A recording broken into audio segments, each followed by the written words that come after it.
नमस्कार दोस्तों, स्वागत है चैनल सूर्य के साथ। अगर सामने मौजूद यहाँ चलेंगे सबसे पहले सबसे बड़ी खबर में आपको बताएंगे दोस्तों, आज लगातार सुबह से ही 102 सीटों पर चल रही है बम्पर वोटिंग। बताएंगे आपको कौन कौन सी सीटों पर दमदार उम्मीदवार मैदान में उतरे हुए दोस्तों। इसी के साथ में भारतीय जनता पार्टी को चुनाव से पहले किसान संगठन ने दिया है तगड़ा झटका। बताएंगे पश्चिमी उत्तर प्रदेश के अंदर भाजपा के समीकरण में जबरदस्त तरीके का नुकसान देखने को मिल रहा है दोस्तों। इसी के साथ में एक बड़े चुनावी रणनीतिकार ने बताया है कि भारतीय जनता पार्टी को 13 राज्यों के अंदर हो रहा है भारी नुकसान दोस्तों। बताएंगे आपको जबरदस्त तरीके के लिखे गए आर्टिकल को बाद में डिलीट करवाया गया है। बताएंगे इसके पीछे क्या है बड़ा कारण दोस्तों। वहीं पर भारतीय जनता पार्टी का विरोध कर रहे राजपूत समाज को क्या रोकने के लिए इलेक्शन कमीशन ऑफ इंडिया ने काले झंडों का इस्तेमाल मना कर दिया है। बताएंगे कहां से जुड़ी बड़ी खबर सामने आ रही है। इसी के साथ में ममता बनर्जी ने रामनवमी के मौके पर हुए हिंसा के मामले को लेकर बीजेपी पर नियोजित हमले कराने के आरोप लगाए हैं दोस्तों। बताएंगे क्या है पूरा मामला। इसी के साथ में बंगाल के गवर्नर को भी इलेक्शन कमीशन ऑफ इंडिया ने तगड़ा झटका दिया है दोस्तों। इसी के साथ में एक एक करके चलेंगे लोकसभा चुनाव जुड़ी फटाफट सारी बड़ी खबरों की तरफ। लेकिन उससे पहले अगर आप भी मानते हैं कि पहले चरण के चुनाव से ही देश के अंदर परिवर्तन की रूपरेखा तय होने वाली है तो इस वीडियो को लाइक करके लाल बटन दबाकर चैनल को सब्सक्राइब करके बेल आइकन दबाकर कमेंट बॉक्स में जय हिंद जय भारत जो लिखेगा। चलते हैं सबसे पहले और सबसे बड़ी खबर की तरफ, जहां पर लोकसभा चुनाव के लिए पहले चरण के लिए 102 सीटों पर आज लगातार वोट डाले जा रहे हैं दोस्तों। सबसे ज्यादा तमिलनाडु की सीटों पर वोट डाले जाने वाले हैं। 39 सीटों पर आज सुबह से वोट डाले जा रहे हैं। 2019 में तमिलनाडु के अंदर 39 की 39 सीटें सारी सीटें इंडिया गठबंधन ने जीत रही थी। इसके बाद अब डीएमके के पास सबसे ज्यादा सीटें हैं और इस बार फिर से इंडिया गठबंधन का दबदबा है दोस्तों। इसी के साथ में भारतीय जनता पार्टी को पश्चिमी उत्तर प्रदेश की सारी सीटों को डिफेंड करना है, जिसमें मुजफ्फरनगर की सबसे अहम सीटें हैं और इसके बाद नगीना की सीट को लेकर भी जोरदार मुकाबला है। कैराना की सीट पर भी वोट डाले जाएंगे। कुल मिलाकर दोस्तों पश्चिम से उत्तर प्रदेश में किसके पक्ष में हवा चलेगी ये सबसे बड़ा सवाल रहेगा। साथ साथ भारतीय जनता पार्टी को पश्चिमी उत्तर प्रदेश के अंदर मेन इलाकों में वोटिंग से पहले तगड़ा झटका मिला है। आपको बता दें कि भारतीय किसान यूनियन के राष्ट्रीय अध्यक्ष और बालियान खाप के प्रधान चौधरी नरेश टिकैत ने आज होने वाले वोटिंग से पहले ही ऐलान कर दिया है कि भारतीय जनता पार्टी के खिलाफ किसान वोट करेगा। किसान विरोधी भारतीय जनता पार्टी की नीति पर उन्होंने 5 साल के भाजपा के शासन को याद दिलाते हुए किसानों से अपील की है कि वो बीजेपी के खिलाफ जिसको चाहे उसको वोट कर सकते हैं। साथ साथ क्या अमेठी से राहुल गांधी के लोकसभा चुनाव लड़ने की चर्चाओं के बीच में स्मृति ईरानी इस बात से डर रही है कि कांग्रेस पार्टी उनसे अपनी पुरानी सीट अमेठी छीनने जा रही है, क्योंकि खुद राहुल गांधी चुनाव लड़ने जा रहे हैं। क्या यही कारण है कि अब स्मृति ईरानी कांग्रेस पार्टी के नेताओं को जबरदस्ती अपनी पार्टी में शामिल करा रही है? दरअसल दोस्तों एक बड़ी जानकारी सामने आई है। मीडिया रिपोर्ट में दावा किया गया है कि स्मृति ईरानी के मौजूदगी में विकास अग्रहरी जो कांग्रेस पार्टी के नेता हैं अमेठी के, उन्होंने भारतीय जनता पार्टी ज्वाइन की है। मीडिया में तस्वीरें लगातार शेयर की गई। इसके बाद शाम होते होते जो खुलासा हुआ है उसके बाद स्मृति ईरानी और भारतीय जनता पार्टी के द्वारा किए जा रहे हरकतों को लेकर सवाल खड़े किए जा रहे हैं दोस्तों। आपको बता दें कि शाम होते होते कांग्रेस पार्टी के नेता विकास अग्रहरी ने कहा कि वो भारतीय जनता पार्टी से नहीं जुड़े हैं, उन्हें जबरदस्ती भारतीय जनता पार्टी में ज्वाइन करवाया गया है। उन्होंने कहा कि स्मृति ईरानी अमेठी की सांसद है, इसीलिए विकास कार्य को लेकर उनसे मुलाकात करने के लिए हम लोग पहुंचे थे। कोई व्यक्तिगत कार्य था, लेकिन इस दौरान भारतीय जनता पार्टी में शामिल करवा दिया गया। जबरदस्ती ऐसा किया गया, बीजेपी का गमछा ओढ़ाकर भाजपा में शामिल करवा दिया गया। लेकिन उन्होंने स्पष्ट कर दिया है कि वो कांग्रेस पार्टी के नेता है और कभी भी कांग्रेस पार्टी छोड़कर नहीं जाएंगे। उनकी आत्मा हमेशा कांग्रेस पार्टी में रही है और आगे भी रहेगी। स्मृति ईरानी की जोरदार तरीके से किरकिरी हो गई है दोस्तों। आप लोग अपनी राय जरूर लिखकर बताएगा इस पूरे मामले पर। क्या स्मृति ईरानी को जवाब देना चाहिए और लोगों से माफी मांगना चाहिए? साथ साथ एक्सिस माई इंडिया के संस्थापक और मुख्य साइकोलॉजिस्ट प्रदीप गुप्ता ने लोकसभा चुनाव 2024 से पहले भारतीय जनता पार्टी के लिए मुश्किलें बढ़ा दी है। उन्होंने भविष्यवाणी की है कि बीजेपी को कम से कम 13 राज्यों के अंदर बहुत कड़ी लड़ाई का सामना करना पड़ेगा। उन्हें सीटें गंवानी पड़ेंगी। लगभग 13 राज्य जहां पर भारतीय जनता पार्टी ने अपने सबसे पीक पर परफॉर्मेंस 2019 में दिया था, यानी सबसे ज्यादा सीटें बीजेपी को जिन राज्यों में मिल गई थी वहां पर उनकी कठिनाई बढ़ गई है दोस्तों। साइकोलॉजिस्ट ने आगे कहा कि अपनी सीट बचाने के लिए भाजपा को सबसे ज्यादा कड़ी मशक्कत का सामना जिन राज्यों में करना पड़ेगा वो ऐसे 13 राज्य है। बिहार है, महाराष्ट्र है, हिमाचल प्रदेश है, मध्य प्रदेश है, राजस्थान, हरियाणा और छत्तीसगढ़ है। इनमें से कई राज्यों के अंदर भारतीय जनता पार्टी अपने पुराने परफॉर्मेंस को रिपीट नहीं कर पाएगी। उन्होंने आगे कहा कि 400 पार का नारा अभी सच साबित होता दिखाई नहीं दे रहा है दोस्तों। कुल मिलाकर 400 पार ये बकवास वाली बातें हैं, क्योंकि जिस तरीके से भारतीय जनता पार्टी को 13 राज्यों में टक्कर मिल रही है और पिछली बार बीजेपी ने 13 राज्यों के अंदर बंपर जीत हासिल की थी, सबसे पीक भारतीय जनता पार्टी का परफॉर्मेंस था। इसके बावजूद अब जब बीजेपी जनता से त्रस्त हो गई है दोस्तों, लगातार भारतीय जनता पार्टी की सीटें कम हो रही है तो बीजेपी का आंकड़ा पिछली बार से और ज्यादा कम होने वाला है। लेकिन लोगों को भ्रम में डालने के लिए अफवाह फैला रही है कि 400 सीटें जीतेंगे। अगर आप भी मानते हैं दोस्तों कि भारत के अंदर सबसे बड़ा भ्रम यह है कि भाजपा 400 सीटें जीतेगी तो अपनी राय जरूर लिखकर बताएगा। और आप लोग की और कोई राय हो तो भी लिखकर जरूर बताएगा दोस्तों। आधी सीटें जीतना बीजेपी के लिए संघर्ष है, लेकिन अफवाहें फैलाना आसान है, क्योंकि आप लोग जानते हैं कि किस तरीके से गोदी मीडिया काम करता है दोस्तों सोशल मीडिया पर इस आर्टिकल में कई सारी डिटेल में जानकारियां दी गई है, लेकिन अब जो जानकारी आ रही है वो ये कि एक्सिस माई इंडिया ने अपने उस ट्वीट को डिलीट कर लिया है जिसमें ये आर्टिकल का लिंक भेजा गया था और बताया गया था कि भारतीय जनता पार्टी को 13 राज्यों में हार का सामना करना पड़ रहा है। प्रदीप गुप्ता की ओर से लिखे गए लेख को हटाए जाने के बाद अब लोगों ने कहा कि अब चिड़िया चुग गई खेत, यानी लोगों तक इंफॉर्मेशन पहुंच गई है कि 13 राज्यों के अंदर भारतीय जनता पार्टी की खतरे की घंटी बज चुकी है। दोस्तों आप लोगों की जो भी राय हो लिखकर जरूर बताएगा आखिर ये आर्टिकल क्यों डिलीट किए जा रहे हैं। क्या थोड़े से भी भारतीय जनता पार्टी के क्रिटिसिज्म को बीजेपी के लोग सह नहीं पा रहे हैं और ऊपर से विरोध करते हुए पोस्ट डिलीट करवाए जा रहे हैं। साथ साथ लोकसभा चुनाव 2024 के मद्देनजर गुजरात में होने वाले जनसभा रैली में काले झंडे लहराने, उत्तेजक प्ले कार्ड और बैनर दिखाकर विरोध करने पर प्रतिबंध लगा दिया गया है। अहमदाबाद के पुलिस कमिश्नर की तरफ से जारी किए गए सर्कुलर में कहा गया है कि लोकसभा चुनाव शांतिपूर्ण और सौहार्दपूर्ण तरीके से आयोजित हो, मतदाता भय मुक्त स्थिति में चुनाव को लेकर अपनी प्रतिक्रिया दे सके, मतदान के अधिकार का प्रयोग कर सके। इसका उद्देश्य से शहर में शांति और सलामती को बनाए रखने के लिए फैसला लिया गया है। सवाल सबसे बड़ा यह है दोस्तों कि गुजरात के अंदर राजपूत समाज भारतीय जनता पार्टी का जोरदार विरोध कर रहा है, क्या उसी से बचने के लिए यह सर्कुलर लेकर आया गया है? अगर राजपूत समाज भारतीय जनता पार्टी के नेता के बयान का विरोध कर रहा है तो उनको बयान का विरोध करने का पूरा अधिकार है, राइट टू प्रोटेस्ट है, लेकिन इसके बावजूद इस तरीके के सर्कुलर के बारे में आपकी जो भी राय हो लिखकर जरूरत है। क्या काले झंडे से कोई हिंसा फैलती है? सांसद दोस्तों ध्रुव राठी की ओर से मोदी की गारंटी के बारे में डिटेल में जानकारी देते हुए जमकर निशाना साधा गया है। इस पर झारखंड मुक्ति मोर्चा बोली का हेमंत सोरेन जी और अरविंद केजरीवाल के खिलाफ ना कोई मनी ट्रेल मिला है, ना कोई करप्शन साबित हुआ है, फिर भी वसूली गैंग के वसूली भाई ने उन्हें जेल में बंद कर रखा है, जबकि भ्रष्टाचार की गारंटी देने वाली भारतीय जनता पार्टी में भ्रष्टाचारियों की फौज खड़ी कर रखी है। आप लोग अपनी राय जो लिखकर बताएगा। इसी के साथ में पूर्व नियोजित थी बंगाल में राम नवमी पर हुई हिंसा, लोकसभा चुनाव के मद्देनजर बीजेपी ने दिया इस पूरे घटना को अंजाम। ममता बनर्जी की ओर से टिप्पणी करते हुए बीजेपी पर आरोप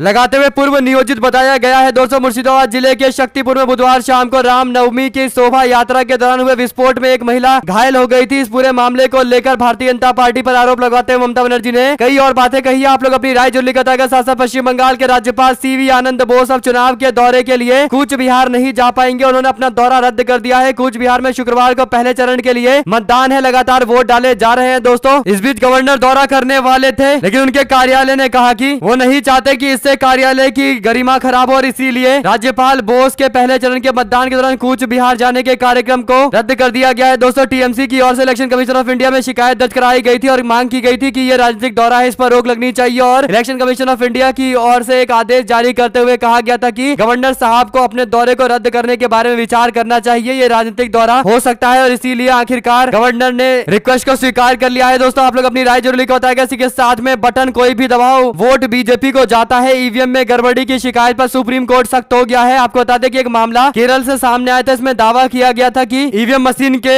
मॉक ड्रिल के दौरान भारतीय जनता पार्टी को 4 ईवीएम और वीवीपैट में से एक अतिरिक्त वोट मिला है। पीठ ने इसे गंभीरता से लेते हुए चुनाव आयोग के वकील मनिंदर सिंह को पूरे मामले को चेक करने का निर्देश दिया है और रिपोर्ट करने के लिए कहा गया है। दोस्तों आप लोग अपनी राय जरूर लिखकर बताएगा। चलते हैं एक और बड़ी अपडेट की तरफ, जहां पर ईवीएम पर बटन दबाओ कोई बीजेपी को जाता है। कांग्रेस पार्टी ने उस न्यूज को शेयर किया है जो केरल से जुड़ा हुआ है। कांग्रेस ने आगे लिखा कि यही वजह है हम कहते हैं कि राजा की आत्मा ईवीएम में है। हमारी मांग है कि वीवीपैट की पर्चियां मतदाताओं को सौंपी जाए, मतदाता उन वीवीपैट की पर्चियों को एक अलग पेटी में डाले, फिर उन वीवीपैट की पर्चियों को 100% गिनती की जाए। इन मुद्दों को लेकर हमने चुनाव आयोग से कई बार मिलने का वक्त मांगा है, लेकिन चुनाव आयोग इस पर बात करने को तैयार नहीं है। कांग्रेस पार्टी की ओर से उठाए गए सवाल पर आप लोग अपनी राय जरूर लिखकर बताएगा। दोस्तों इसी के साथ में मोदी राज में दलितों, आदिवासी और महिलाओं के खिलाफ अपराध बढ़े हैं। एनसीआरबी की रिपोर्ट का हवाला देते हुए ये सवाल पूछे गए तो इस पर झारखंड मुक्ति मोर्चा ने लिखा कि आदिवासी हो, दलित हो, पिछड़ा हो, अल्पसंख्यक हो, महिला हो, युवा हो, किसान हो, तानाशाही ताकतों से हर तबका त्रस्त है। साथ दोस्तों मध्य प्रदेश के भिंड में भारतीय जनता पार्टी के प्रत्याशी संध्या राय का नामांकन दाखिल करवाने के लिए पहुंचे मुख्यमंत्री मोहन यादव का रोड शो फ्लॉप हो गया। यह रोड शो के दौरान बीच रास्ते में चुनावी रथ खराब हो गया। रथ के आगे बढ़ाने के लिए सुरक्षा कर्मियों ने धक्का भी लगाया, लेकिन आगे नहीं बढ़ सका। इस बात से नाराज हो गए मुख्यमंत्री और बीच रास्ते में रोड शो छोड़कर चले गए। हालांकि भीड़ भी नहीं जुटी थी। गुरुवार को सीएम मोहन यादव भिंड में भारतीय जनता पार्टी के प्रत्याशी के समर्थन में प्रचार करने के लिए पहुंचे थे। सीएम का रथ लाहौर चौराहे से होकर आगे की ओर गुजर रहा था, तब ये जानकारी आई है। दोस्तों आप लोग अपनी राय जो लिखता है। के साथ में बिहार के अंदर मुकेश सहनी और तेजस्वी यादव पर मुकदमा दर्ज किया गया है। नाव छाप सिंबल का दुरुपयोग करने का गंभीर आरोप है। मुजफ्फरपुर के मुख्य न्यायिक दंड अधिकारी की अदालत में VIP supremo Mukesh Sahni, VIP के नेता संतोष निषाद और नेता प्रतिपक्ष तेजस्वी यादव पर आपराधिक मुकदमा दर्ज किया गया है। अधिवक्ता सुधीर कुमार ओझा ने आपराधिक मुकदमा दर्ज कराते बताते हुए भारत सार्थक पार्टी का चुनाव चिन्ह नाव का दुरुपयोग करने और चुनाव चिन्ह को वापस करने का प्रलोभन देने का आरोप लगाया है। ओझा ने मुकेश सहनी की पार्टी के रजिस्ट्रेशन को रद्द करने की मांग की है। वहीं पर इस मामले में अगली सुनवाई 27 अप्रैल को होने वाली है। दोस्तों, पूर्णिया में तेजस्वी यादव की रैली से पहले आरजेडी को बड़ा झटका। 100 कार्यकर्ताओं ने एक साथ इस्तीफा दिया है। हो सकता है कि वो पप्पू यादव के समर्थन में सारे कार्यकर्ता आकर खड़े हो जाए। साथ साथ दिल्ली के मुख्यमंत्री और आम आदमी पार्टी के संयोजक राष्ट्रीय संयोजक अरविंद केजरीवाल शराब घोटाले केस में तिहाड़ जेल में बंद है और ऐसे में दोस्तों ईडी ने पूछताछ के बाद 21 मार्च को उन्हें गिरफ्तार कर लिया था। अब जो जानकारी आ रही है उसके अनुसार ईडी ने कोर्ट में कहा है कि मुख्यमंत्री अरविंद केजरीवाल जानबूझकर जेल में मीठा खा रहे हैं क्योंकि उनको ब्लड शुगर की पहले से प्रॉब्लम है और वो और ज्यादा मीठा खा रहे हैं जिससे उनका शुगर लेवल और ज्यादा बढ़ सकता है और टाइप 2 डायबिटीज है उनको, जिससे वो कोर्ट में याचिका दाखिल कर सकते हैं और डायबिटीज के नाम पर जमानत ले सकते हैं। इसीलिए आलू पूड़ी आम और मिठाइयां खा रहे हैं। कुल मिलाकर दोस्तों ईडी की ओर से ये जो आरोप लगाया गया है इस पर आम आदमी पार्टी ने कहा कि अरविंद केजरीवाल को बाहर का खाना दिया जा रहा है, घर का खाना खाने नहीं दिया जा रहा, जिससे उनकी तबियत खराब हो सकती है। और इसके बाद दोस्तों दोनों की ओर से अलग अलग तर्क दिए जा रहे हैं। आप लोग अपनी राय जो लिखता है। साथ साथ सहारनपुर में भारतीय जनता पार्टी के चुनाव प्रचार के बीच चुनाव के दिन बीजेपी को तगड़ा झटका लगा है। सहारनपुर में बीजेपी युवा मोर्चा के नेताओं ने पार्टी से इस्तीफा दे दिया। राजपूत समाज से आने वाले लोगों ने इस्तीफा देते हुए स्पष्ट कर दिया है कि समाज की अनदेखी भारतीय जनता पार्टी में की जा रही है और इसीलिए सामूहिक इस्तीफा दिया जा रहा है। साथ साथ पंजाब हरियाणा शंभू बॉर्डर पर बैरिकेडिंग तोड़कर रेलवे ट्रैक पर किसानों ने प्रदर्शन किया है। दोस्तों, पुलिस से की गई धक्का मुक्की, कई सारे ट्रेन को रद्द किया गया है। साथ साथ chief electoral officer of Nagaland ने कांग्रेस पार्टी के कैंडिडेट जामीर को एक नोटिस दिया है। दोस्तों, धर्म के नाम पर वोट मांगने के मामले को लेकर कांग्रेस पार्टी के कैंडिडेट को नोटिस थमा दिया गया है। लेकिन सवाल सबसे बड़ा यह है कि क्या इस तरीके के कोई नोटिस भारतीय जनता पार्टी के नेताओं को भी मिलेगा जो खुलेआम प्रचार कर रहे हैं, राम मंदिर के नाम पर वोट की अपील भी कर रहे हैं और बीजेपी के नेता अमित शाह से लेकर कई और लोग भगवान राम के फोटो को लहराते हुए बीजेपी के पक्ष में वोट की अपील भी कर रहे हैं। कुल मिलाकर दोस्तों कांग्रेस पार्टी के कैंडिडेट के खिलाफ कार्रवाई की गई, अच्छी बात है। इस तरह की कार्रवाई उन सभी के खिलाफ होनी चाहिए तो धर्म के नाम पर वोट मांगते हैं, लेकिन बीजेपी के नेताओं के खिलाफ कब कार्रवाई की जाएगी, ये बड़ा सवाल है। इसी के साथ में हैदराबाद से भारतीय जनता पार्टी के सांसद उम्मीदवार माधवी लता का एक वीडियो काफी ज्यादा शेयर किया जा रहा है। दोस्तों, इस वीडियो में रामनवमी के शोभा यात्रा में वो शामिल है और शोभा यात्रा के दौरान उन्होंने भाषण दिया और इसके बाद जब एक मस्जिद उन्होंने देखी तो मस्जिद के तरफ एरो करते हुए यानी धनुष का चिन्ह बनाते हुए तीर फेंकने जैसा सिंबल बनाया है। इसके बाद लोगों ने कहा कि मस्जिदों को टारगेट करने का यह इशारा किया जा रहा है। सोशल मीडिया पर वीडियो शेयर करते हुए इलेक्शन कमीशन ऑफ इंडिया को टैग किया गया है दोस्तों और हैदराबाद की पुलिस को टैग करते हुए पूरे मामले पर एक्शन की अपील की जा रही है। हालांकि अभी तक कोई एक्शन नहीं लिया गया। साथ साथ लालू यादव की ओर से पोस्ट करते हुए लिखा गया कि अब मोदी की बातों का कोई मतलब नहीं, नरेंद्र मोदी की गारंटी मंच पर रखे उस माइक पर शुरू होती है और माइक के हटते ही खत्म हो जाती है। मोदी के भाषण की जितनी ही अवधि मोदी की गारंटी की है, देश की 140 करोड़ जनता गवाह है। इस सरकार ने पिछले 10 साल में देश को 10 करोड़ रुपए झूठ परोसा है, पिछले 10 साल में देश को 10 करोड़ जुमला दिया है, पिछले 10 साल में देश को 10 करोड़ छल परोसे हैं, पिछले 10 साल में देश को 10 करोड़ फरे परोसा है, पिछले 10 साल में देश को 10 करोड़ धोखा परोसा गया है, प्रपंच दिया गया है, नाटक किया गया है, ड्रामा दिया गया है। आरजेडी ने अपना परिवर्तन पत्र और बीजेपी के जुमला पत्र बताते हुए दोनों को कंपेयर करते हुए लिखा है कि 1 करोड़ नौकरियां, बीजेपी ने कोई जिक्र नहीं किया। आरजेडी ने स्वास्थ्य को लेकर कहा कि स्वास्थ्य के अधिकार पर कानून बनेगा, राइट टू हेल्थ का कानून बनेगा, बीजेपी ने कोई जिक्र नहीं किया। 10 फसलों पर एमएसपी एवं स्वामीनाथन आयोग की रिपोर्ट को लागू किया जाएगा, ये आरजेडी का वादा है, बीजेपी ने कोई जिक्र नहीं किया। पुरानी पेंशन योजना आरजेडी लागू करेगी, बीजेपी ने कोई जिक्र नहीं किया। महिला सशक्तिकरण पर बीजेपी ने कोई जिक्र नहीं किया। 500 रुपए में गैस सिलेंडर पर आरजेडी वादा कर रही है, बीजेपी ने कोई जिक्र नहीं किया। 200 यूनिट बिजली मुफ्त का वादा आरजेडी ने किया, बीजेपी ने कोई जिक्र नहीं किया। सेना और अर्धसैनिक बलों को लेकर परिवर्तन पत्र में आरजेडी ने वादा किया, भाजपा ने एक भी बार जिक्र नहीं किया। साथ साथ दोस्तों पहले चरण के वोट पश्चिमी यूपी में आज डाले जाने वाले हैं। लोगों से अपील की जा रही है कि वो घर से बाहर निकलकर जमकर वोट करें। भाजपा के लोग भी अपने लोगों से वोट की अपील कर रहे हैं। इंडिया गठबंधन के लोगों ने भी ज्यादा से ज्यादा लोगों को वोट की अपील की है। एक एक वोट की अहमियता है। साथ साथ लालू यादव बोले, कहा जिस संविधान ने आरक्षण दिया वो खतरे में है, बीजेपी को सबक सिखाना होगा। लालू यादव ने स्पष्ट कर दिया है कि भाजपा के लोग संविधान बदलने की बातें कर रहे हैं, ये लोग आरक्षण खत्म करना चाहते हैं, इनके खिलाफ कड़ी से कड़ी कार्रवाई की जानी चाहिए। आप लोगों की जो भी राय है दोस्तों लिखकर जरूर बताएगा, क्योंकि ये मामला काफी गंभीर है। साथ साथ मुख्यमंत्री अरविंद केजरीवाल की इंसुलिन रोकी गई, आम आदमी पार्टी ने गंभीर आरोप लगाया है। आम आदमी पार्टी के मंत्री सौरभ भारद्वाज ने कहा कि कोई आरोप साबित नहीं हुआ, मगर मुख्यमंत्री अरविंद केजरीवाल को जेल भेजा गया। वे 30 साल से शुगर के गंभीर मरीज हैं जो 54 यूनिट इंसुलिन रोज लेते हैं, मगर प्रशासन ने सीएम का इंसुलिन रोक दिया है। अरविंद केजरीवाल का शुगर लेवल 300 तक पहुंच रहा है। क्या अरविंद केजरीवाल को मारना चाहते हैं? ये सवाल खड़े किए गए हैं। दोस्तों संजय सिंह ने भी कहा कि कस्टडी में अरविंद केजरीवाल की इंसुलिन रोकी गई है। आप लोग अपनी राय जो लिखा आएगा पूरे मामले पर प्रशासन को जवाब देना चाहिए। साथ साथ दोस्तों नीतीश राणा जो भारतीय जनता पार्टी के नेता है, उन्होंने कहा कि शिवसेना यूबीटी यानी उद्धव ठाकरे गुट का जो पार्टी का सिंबल है मसाल, उसको उन्होंने आइसक्रीम बताया है। कोन वाली आइसक्रीम यानी पार्टी के सिंबल का मजाक उड़ाते हुए मसाल को कोन वाली आइसक्रीम बता रहे हैं। इसके बाद शिवसेना के प्रवक्ता ने कहा कि एक बार आप खाकर देखिए, मुंह में लेकर देखिए, आपको पता चल जाएगा कि आइसक्रीम है या फिर जलता हुआ मसाल है। यानी जो बीजेपी के नेता सवाल खड़ा कर रहे हैं उसी भाषा में जवाब दिया गया है। दोस्तों जलते हुए मशाल जो यूबीटी शिवसेना का चुनाव चिन्ह है उसको आइसक्रीम बताकर मजाक किया जा रहा था, लेकिन उसी तरीके से जवाब भी दे दिया गया है। साथ साथ केजरीवाल को जेल में खतरा अतीक अहमद का उदाहरण देते हुए हाईकोर्ट के अंदर याचिका दायर की गई है। दिल्ली के मुख्यमंत्री अरविंद केजरीवाल अभी जेल में है दोस्तों, और पीआईएल दाखिल किया गया है। इस याचिका में यूपी के प्रयागराज में अतीक अहमद के मौत का भी जिक्र किया गया है दोस्तों, और पूरे मामले पर सवाल भी खड़े किए गए हैं। आप लोग अपनी राय जरूर लिखकर बताएगा। इसी के साथ में महिला पहलवानों के यौन शोषण का मामला, ब्रजभूषण की अर्जी पर कोर्ट ने 26 अप्रैल तक सुरक्षित रखा है फैसला। दरअसल दोस्तों भारतीय जनता पार्टी के साथ ब्रजभूषण शरण सिंह पर महिला पहलवानों के यौन शोषण का आरोप लगा हुआ है। ब्रजभूषण की राव जेवन्यू कोर्ट में पेशी हुई, कोर्ट ने फैसले को सुरक्षित रखा है। देखते हैं 26 अप्रैल को क्या निर्णय सामने आता है। साथ साथ जननायक जनता पार्टी के हांसी हलका के प्रधान राहुल मक्कड़ ने पार्टी छोड़ दी है। 2019 में हांसी विधानसभा से थे जननायक जनता पार्टी के प्रत्याशी राहुल मक्कड़ कांग्रेस पार्टी में शामिल हो सकते हैं। पार्टी अपना कैडर लगातार मजबूत कर रही है दोस्तों। धीरे धीरे कांग्रेस पार्टी के लिए बड़े बड़े नेताओं की ज्वाइनिंग स्पष्ट तौर पर संकेत दे रही है कि कुछ बड़े बदलाव होने जा रहे हैं। 2019 के लोकसभा चुनाव के बाद से कांग्रेस पार्टी लगातार तैयारी में जुटी हुई है। विधानसभा में अच्छा परफॉर्मेंस किया था और अब 24 के लोकसभा चुनाव में परफॉर्मेंस अच्छा करने की कोशिश की जा रही है। नेताओं को जोड़ा जा रहा है ताकि विधानसभा में भी इसका फायदा मिल सके। साथ साथ दोस्तों जेल में केजरीवाल की जान लेने का षड्यंत्र है। घर के भेजे हुए खाने को नहीं खाने दिया जा रहा है। आम आदमी पार्टी के इस आरोप पर जेल प्रशासन ने अभी तक कोई बयान दिया नहीं है। आप लोग अपनी राय जरूर लिखकर बताएगा। साथ साथ दोस्तों सूरत में आम आदमी पार्टी को झटका। आम आदमी पार्टी गुजरात में पाटीदार आंदोलन के बाद नेता बनकर उभरे। हार्दिक पटेल के कभी साथ रहने वाले सूरत के अल्पेश कथीरिया और धार्मिक मालविया ने आम आदमी पार्टी से इस्तीफा दे दिया है। आम आदमी पार्टी से इस्तीफा देने वाले धार्मिक मालविया सूरत के